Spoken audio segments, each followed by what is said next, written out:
In these diagrams, I recognize this is going to be relatively obvious to this group, but if we have the blue line as path and the orange line as target line, right here you can see they're basically overlaid on each other. And over here on the curved shot, I've given 3 possible face angles to match with one path.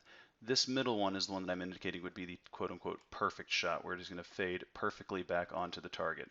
This left face would be slightly left of target, and this right face would be slightly overcut and slightly right of target. Now over here on the straight shot diagram, these are indicated, they're supposed to be the same amount of face variance as these.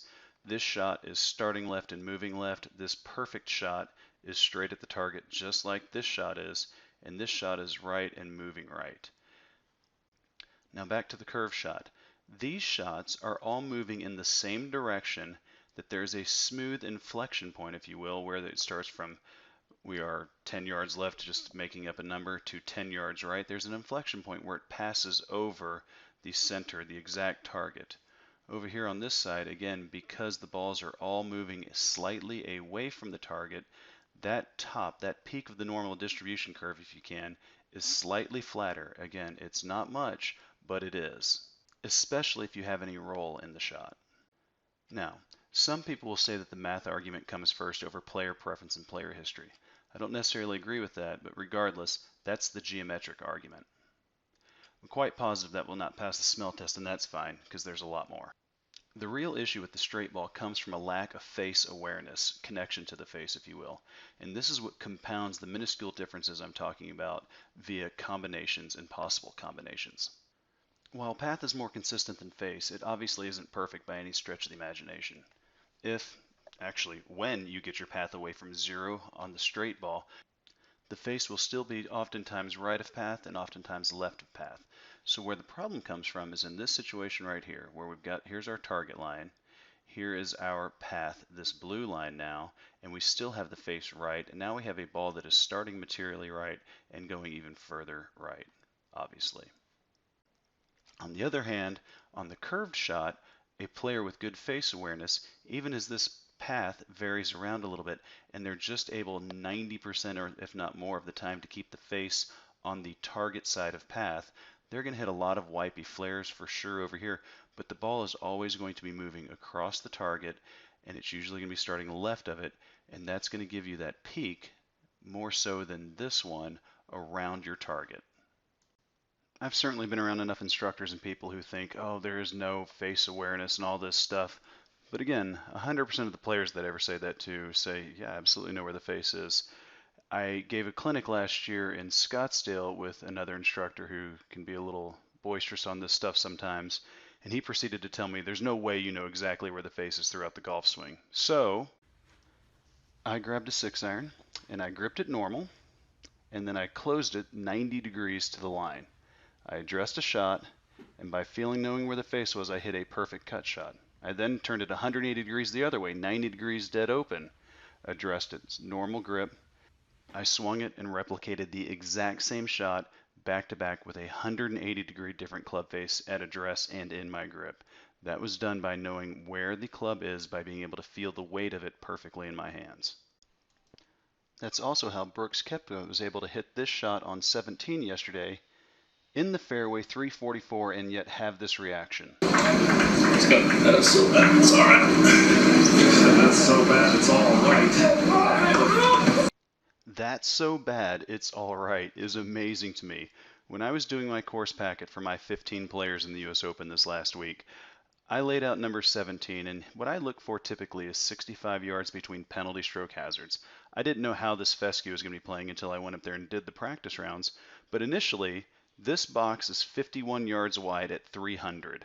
That is too narrow if the fescue is too bad. It's so narrow, in fact, that I actually made some smaller lines here at 52 at 250, 53 at 300, just from different tee boxes in order to try to figure out what exactly was going to be the best strategy on this hole. Now, once we got there, we realized the fescue wasn't quite as bad, and dropping back didn't really accomplish anything due to the length of the hole, so he correctly hit driver, he correctly only shapes it one direction, and that as a result makes a much smaller shot pattern several times a year, and those are the weeks you win. I feel like a Ginsu knife commercial here with, but wait, there's more. Good players lower their standard deviation of face possibilities 100% of the time, in my experience, yes, when attempting to shape it one direction. That leads to a smaller shot pattern, obviously. Yes, they do lose some functionality for shaping it to certain pins or off tees. However, that gain is offset by poor distance control on the non-stock shape. Additionally, in my experience, the player's go-to shape is hampered as well. I'll show you what I mean by that. These are just some slides now directly from my seminar, but I think we can all agree that here's what your shot pattern looks like with your favorite shape. It's tilted for right-handed players slightly long left and flares are short right. I hope we can all agree that your opposite direction shot, so for me, I cut 100% of my shots, but when I try to draw it, my shot pattern is obviously slightly bigger than my stock shot. The problem with this is I do believe that your stock shape also gets slightly larger. That's what this outer blue circle represents. I know that's the case for me. I certainly won't unilaterally say that across the board, but again, 99.9% of playing professionals that I talk to say, yeah, I mean, obviously my opposite field shot is larger, and yes, it does actually hamper their stock shot as well. So what you gain in directional control, so what I would gain in directional control by being able to draw it back to a pin, I actually wind up losing just as much by having poor distance control, not only on that one shot, but by even having the ability to alter the face path relationship. That's a fact for me, and I don't see any reason why I'm some unique anomaly, and that wouldn't be at least a very consistent theme across players of any level. But again, I'm probably the only player in the world who's done as extensive of a laboratory experiment on myself of testing this thing out all the way across the board. I worked with an instructor for years on trying to work it both ways, and then once I quit playing professional golf, I've dropped back to only hitting a cut, and I know for a fact, without doing anything additional, my shot pattern got tighter. So there's your geometric argument. While we watch Brooks fire a few cuts out here just to watch the repetitiveness of this, if we want to introduce psychology, there's a huge benefit. When you're hitting a straight ball, you almost never see the ball do exactly what you're hoping for. It's always moving around, kind of being sprayed around with almost any shape. I mean, are there quite a few biases and cliches in the game that aren't necessarily correct? Absolutely. But that doesn't make everything that isn't dated 2015 and later wrong. So again, there's a geometric argument why it's better, a player's point of view argument why it's better, and countless anecdotal examples of the same, let alone the psychology of it. We got one coming up here in just a second that I think is really worth watching because it really drives the point home that, I mean, winning golf tournaments requires luck. There's a lot of bad golf shots hit when people win tournaments. Not this one, but the next one on 7. He double crosses off the planet. This right here is not the best shot.